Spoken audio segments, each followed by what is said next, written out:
Hi, my name is Holly Pace. I am in microbiology and I chose to do my project on bacterial endocarditis.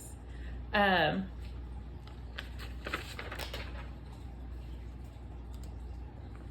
Bacterial endocarditis is when there is an antigen, which bacterial carditis is bacterial. That is the type of antigen it is. It's introduced into the body through the bloodstream. It is an infection in the inner lining of the heart.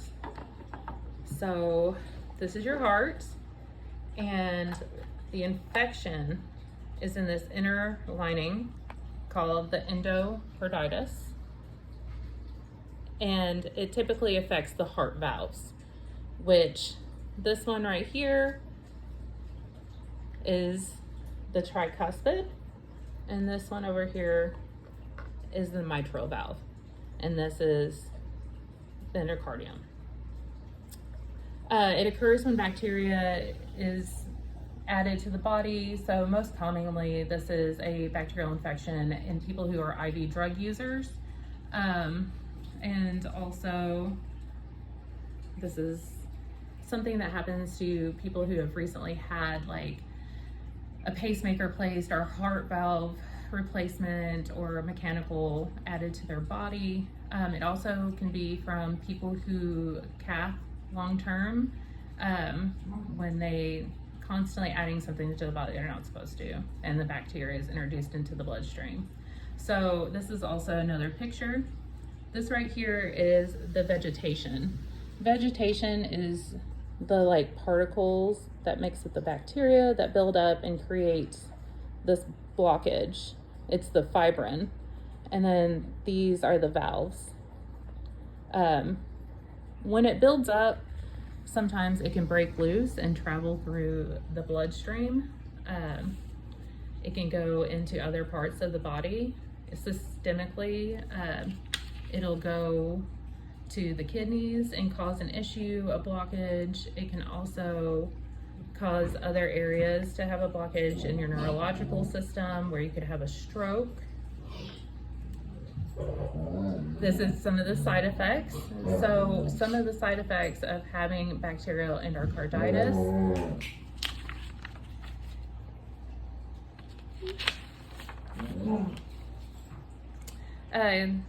is fever, chills, fatigue.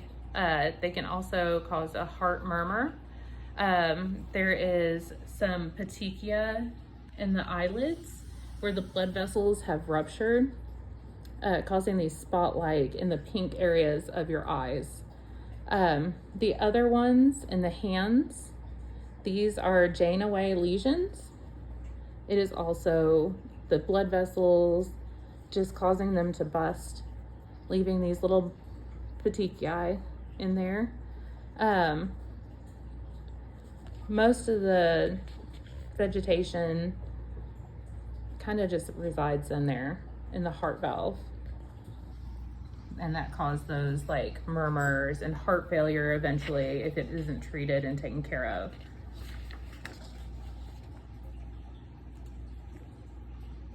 This is just, it is the type of agent, it is bacterial.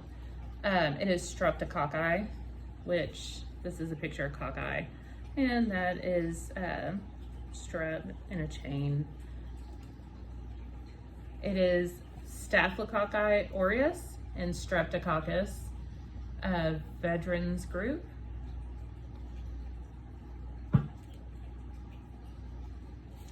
And like I said, IV drug use and constantly adding something into your bloodstream is a big issue.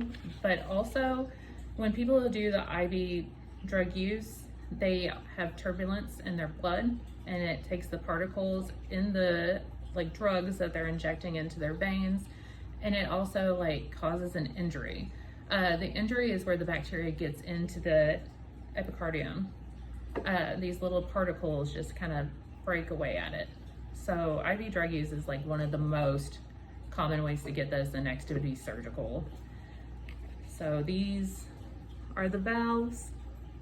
Of course, the bacteria kind of breaks in and gets in there when there's an injury to the valve or the epicardium.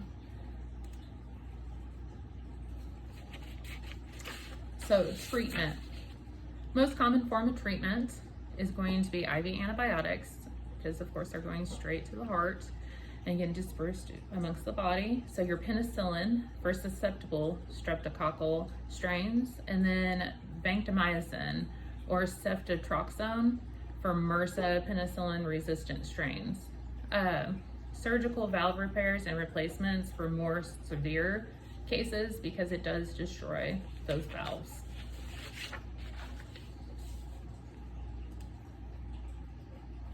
Okay, just some fun facts. People with artificial heart valves, congenital heart defects, or a history of endocarditis are at high risk for getting it again.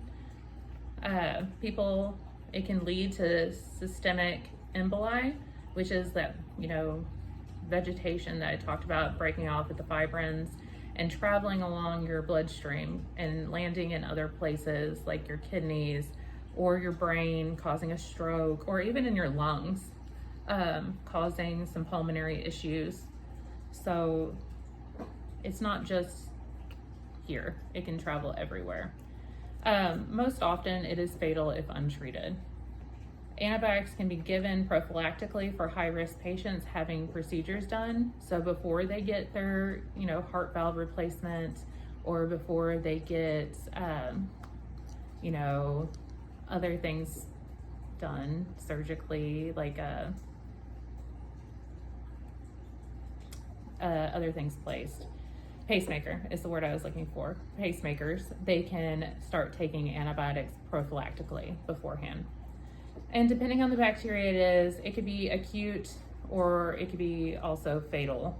If the bacteria is non-antibiotic resistant, this can cause a lot of problems for this patient. And here is my works cited. I got a lot of my information from a couple different sites that were documentaries from surgeons who deal with this often. So this is it. Thank you so much, and I appreciate your time.